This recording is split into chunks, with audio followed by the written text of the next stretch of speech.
पैसा किसी का भी लगा हो, पसीना मेरे देश का लगना चाहिए। इंडिया के प्राइम मिनिस्टर उन्होंने स्टेटमेंट दी है एलन मस्क के हवाले से, या उनसे बात करते हैं उन्होंने बोला है कि मैं चाहता हूं कि इन्वेस्टर कोई भी हो, पैसा किसी का भी हो, पसीना जो है वो हमारे कंट्री के लोगों का हो। मतलब यहाँ पे आगे अब जरा गौर से सुनिए कि जो जुनूबी रियासतें हैं वो तरक्की कर रही हैं, तालीम याफ्ता है, मुआशी तौर पे बड़ी मजबूत हैं, और 3 साल चाहिए और बड़े जरूरी है।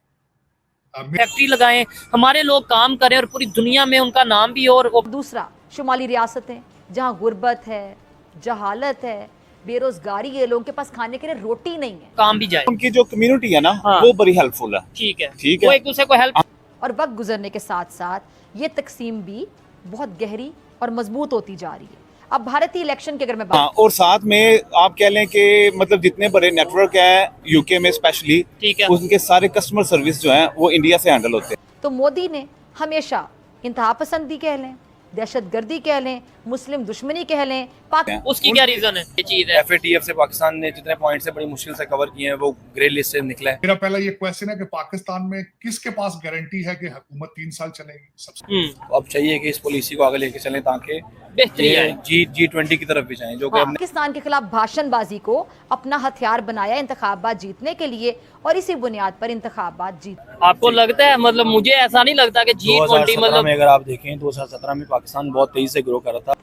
और मोदी को हमेशा जो कामयाबी है, ये भी जरा सुन लीजिएगा, शुमाली रियासतों से मिली है, जहाँ पर क्या जो कि हमने 2017 में देखा था कि पाकिस्तान G20 में जा रहा था। 2017 में G20 में जा रहा था।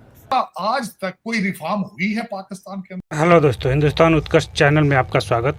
दोस्तों बता दें कि प्रधानमंत्री NDTV के एक इंटरव्यू में बोले कि पैसा किसी का भी हो, पसीना भारत के नागरिक का होना चाहिए।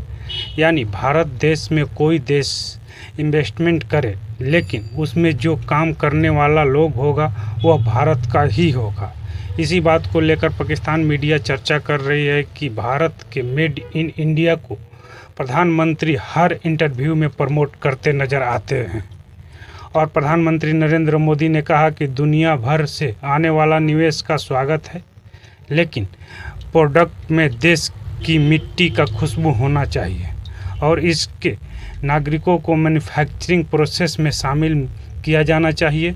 भारत में जो भी निवेश करना चाहता है वह ऐसे कर सकता है, लेकिन इसका उत्पादन भारतीय। इंडियन प्राइम मिनिस्टर ने अपने एक इंटरव्यू में ये स्टेटमेंट दी है कि पैसे चाहे किसी के भी हों, पसीना हमारे लोगों का होगा। यानी उन्होंने मेड इन इंडिया को प्रमोट करते हुए ये बात की, और साथ ही साथ जो इंटरनेशनल इन्वेस्टर इंडिया में आके इन्वेस्ट कर रहे हैं, अपनी कंपनीज, अपनी फैक्ट्रीज वहां पर ला रहे हैं, उस हवाले से बात की है कि आने वाले टाइम में पूरी दुनिया में इंडियन लेबर या इंडिया के लोग जो प्रोडक्ट बनाएंगे वो उसके ऊपर काम किया जाएगा। पाकिस्तान की पब्लिक से बात करेंगे कि पहले ये कहा जाता था कि पाकिस्तान में जब तक इलेक्शन नहीं होंगे, जब तक पॉलिटिकल स्टेबिलिटी नहीं होगी, तब तक शायद इन्वेस्टर पाकिस्तान में नहीं आ रहे। लेकिन अब तो इलेक्शन भी हो गए, अब तो देखने में स्टेबिलिटी भी नजर आ रही है। लेकिन क्या वजह है कि यहाँ पर पाकिस्तान में कोई भी मल्टीनेशनल कंपनी अपना पैसा इन्वेस्ट करती क्यों नहीं नजर आ रही? इवन यहाँ पे बहुत सी ऐसी कंपनीज ऑलरेडी जो काम कर रही थी अपने बिजनेस को वाइंड अप करके पाकिस्तान से जाती नजर आ रही हैं। पाकिस्तान मेड इन पाकिस्तान के ऊपर क्यों नहीं वर्क करता नजर आ? क्या न्यूयॉर्क के अंदर हुआ है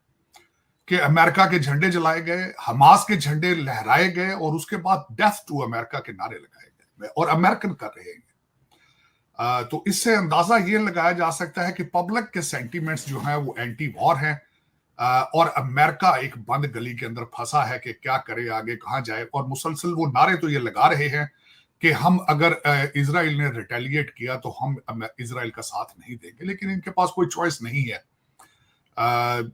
दुनिया मिले जुले चीजों अपने इसका इजहार कर रही है कि शायद ये नूरा कुश्ती थी, इनकी मर्जी से ये सारा जो कुछ किया था उसमें उनका 72 घंटे का नोटिस, फिर 10 घंटे का नोटिस, और उसके बाद फौरन ईरान की तरफ से ये जवाब आना कि हमने अपने अहदाफ हासिल कर लिए। हालांकि सिर्फ 15 मिसाइल, उन 300 में से 15 मिसाइल गिरे वहां पे, और उसके बाद उन्होंने कहा कि हम इसके बाद अभी रिटेलिएट नहीं करेंगे। तो ये, लेकिन वार कैबिनेट जो है वो मुसलसल उनकी हर रोजाना मिल रही है, और वहां से जो चैटर्स आ रहे हैं तेल अवीव से, इजराइल से, कि उनके पास एक अपॉर्चुनिटी है, उनके पास एक मौका है कि वो हमला करके ईरान के एटमी तनसीबात, एटॉमिक उनके जो एसेट्स हैं उनको उड़ा दें।